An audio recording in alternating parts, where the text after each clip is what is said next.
নমস্কার বন্ধুরা, Indian village food চ্যানেলে আজকে আমি আলু দিয়ে চিকেনের ঝোল করে দেখাবো, যেটা প্রত্যেকটা বাঙালি ঘরে হয়ে থাকে। এই রেসিপিটা কোনো ছুটির দিনে বা কোনো প্রায় দিনে আমরা করে খাই, বা কোনো লোকজন আসলে আমরা করে খাই। এই রেসিপিটা এতই জনপ্রিয়, আর আজকে আমি দেখাবো তোমাদের একটু অন্যভাবে। বাঙালি পাতে মাংস না হলে একদম জমে না।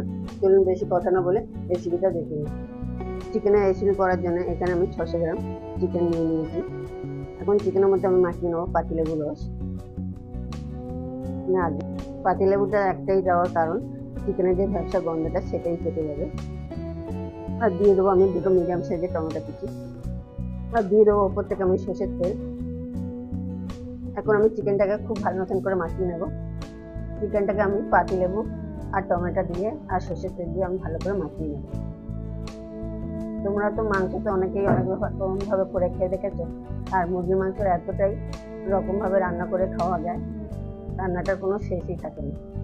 মাংসটা এখন আমার মাখানো হয়ে গেছে, আমি এখন রেখে দেবো রেস্টে 15 মিনিটের জন্য। গ্যাসের মধ্যে আমি আগেই একটা কড়া বসিয়ে দিয়েছি, কড়াটা গরম হয়ে গেছে, তো আমি 15 মিনিট তেল দিয়ে দেবো। তেলটা এই পাটে গরম হোক বন্ধুরা। আমাদের এখানে কারেন্ট চলে গেছে, আমরা ফ্ল্যাশ লাইট জ্বালিয়ে কাজ করছি। তেলটা এখন গরম হয়ে গেছে, এখন আমি আলুগুলো দিয়ে দেবো, কেটে রাখা আলুগুলো। এখানে আমি মিডিয়াম সাইজের 2 টুকরো আলু কেটে নিয়েছি। এবার আলুগুলো আমি একটু নাড়িয়ে দিয়ে ভালো করে ভেজে নেবো। আমি জানি ভিডিওটা অনেকটা অসুবিধা হচ্ছে আজকে, তার জন্য ক্যামেরাটা একটু ঘোলা লাগছে। আলুটাকে আমি সময় নিয়ে ভেজে নেবো। প্রায় মিনিট 3 পরে আলুটা আমার ভাজা হয়ে গেছে। আলুটা এখন আমি তুলে নেবো।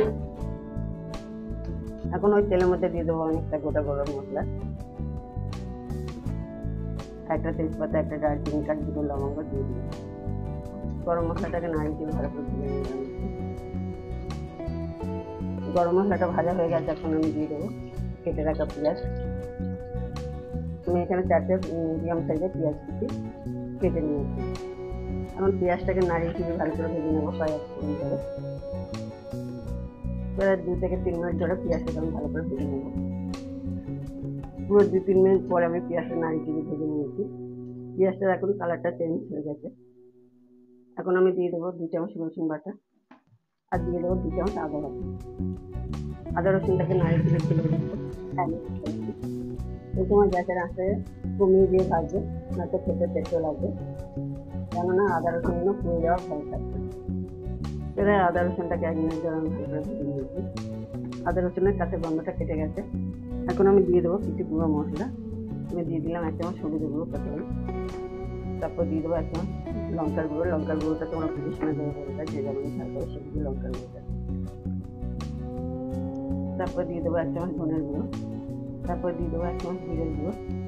এখন আমি সমস্ত মশলার মধ্যে একটু জল দিয়ে দেবো, আর জলটাকে দিয়ে মশলাটাকে আমি ভালো করে কষাবো। জলটা দেওয়ার একটাই কারণ, যাতে মশলাটা না পুড়ে না যায়। আর বন্ধুরা, যত মশলা কষাবে ততটাই রান্নার টেস্টও বেড়ে যাবে। নতুন করে আর বেশি কিছু বলার নেই। প্রায় আমি 3 থেকে 4 মিনিট ধরে ভালো করে মশলাটাকে কষিয়ে নেব। আমি 10 মিনিট ধরে মশলাটাকে কষিয়ে নিয়েছি সময় নিয়ে। এখন আমি ম্যারিনেশন করা মাংসটাকে দিয়ে দেবো।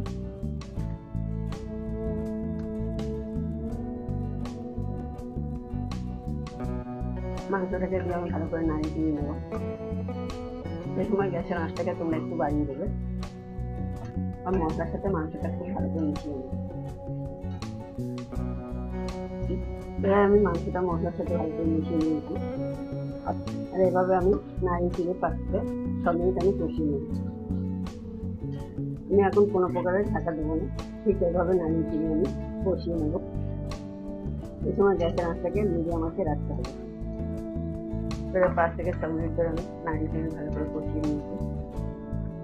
মাংসটার থেকে এখন তেল ছাড়তে শুরু করে দিয়েছে। এখন আমি দিয়ে দেবো পরিমাণ নুন 1 চামচ, আর দিয়ে দেবো আমি 1/2 চামচ চিনি। চিনিটা দিলে রং আর খাবারের টেস্ট দুটোই বেড়ে যায়। নুন আর চিনিটাকে দিয়ে আমি ভালো করে নাড়িয়ে দিয়ে নেবো। আবার আমি ঠিক 10 মিনিট ভালো করে নাড়িয়ে দিয়ে কষিয়ে নেব। প্রায় আমি 10 মিনিট ধরে ভালো করে কষিয়ে নিয়েছি, আর দেখতে পাচ্ছি কতটা পরিমাণে তেল ছেড়ে দিয়েছে। এখন আমি ভেজে রাখা আলুগুলো মাংসের মধ্যে দিয়ে দেবো। দিয়ে আলুগুলো মাংসের মধ্যে ভালো করে নাড়িয়ে দিয়ে নেব। এই হচ্ছে তোমরা যারা যারা আমার ভিডিওটাকে দেখছো তারা তারা আমার চ্যানেলে সাবস্ক্রাইব করুন, কমেন্ট করুন, লাইক করুন আর বেশি বেশি করে শেয়ার করুন। এগুলো আমি মাংসের সাথে এখন কষিয়ে নেবো 2 মিনিট ধরে। আলুটাকে দিয়ে ভালো করে আমি 2 মিনিট নাড়িয়ে দিয়ে নিয়েছি। এখন আমি দিয়ে দেবো পরিমাণ মতো জল। এখানে আমি 1 লিটার জল ব্যবহার করছি। জলটাকে দিয়ে আমি ভালো করে নাড়িয়ে দিয়ে দেবো। 2 মিনিট ধরে ঝোলটাকে ফুটতে সময় দেবো। প্রায় 2 মিনিট পরে ঝোলটা ফুটে গেছে। এখন আমি নাড়িয়ে দিয়ে দেবো। এখন আমি দিয়ে দেবো উপর থেকে 3টে কাঁচা লঙ্কা চেরা করে। এখন আমি ঢাকা দিয়ে দেবো 5 থেকে 6 মিনিটের জন্য, যাতে চিকেনটা আর আলুটা ভালো মতন সিদ্ধ হয়ে যায়। বন্ধুরা, এতক্ষণ আমাদের এখানে কারেন্ট ছিল না, তোমাদের ভিডিওটা দেখতে খুবই অসুবিধা হয়েছে। প্রায় 5-6 মিনিট পরে আবার আমি ঢাকাটা খুলবো, বেশ ভালো করে নাড়িয়ে দিয়ে দেবো। ঝোলটা অনেকটাই আছে, আমি আরেকটু ঝোলটা শুকিয়ে নেবো। আরও আমি 2 থেকে 3 মিনিট এভাবে শুকিয়ে নেবো। প্রায় 2-3 মিনিট পর আবারও আমি নাড়িয়ে দিয়ে দেবো। যেহেতু আলু দিয়ে চিকেনের ঝোল, তার জন্য একটু ঝোল রাখবো। এখন আমি দিয়ে দেবো আমার তৈরি সিজন গরম মশলা। গরম মশলাটাকে দিয়ে ভালো করে নাড়িয়ে দিয়ে দেবো। এটা ছাই গরম মশলা থেকে অনেকটা খেতে বেস্ট। এখন আমার আলু দিয়ে চিকেনের ঝোলটা হয়ে গেছে, এখন আমি লাগিয়ে দেবো। দেখুন বন্ধুরা, আলু দিয়ে চিকেনের ঝোলটা আমার হয়ে গেছে। যার থেকে এটা আলু দিয়ে চিকেনের ঝোল, তার থেকে একটু ঝোল ঝোল রাখতে হবে। গরম গরম ভাতের সাথে একদম ফাটাফাটি লাগবে। ছুটির দিনে তোমরা বাড়িতে বানিয়ে খাবে, খুবই ভালো লাগবে।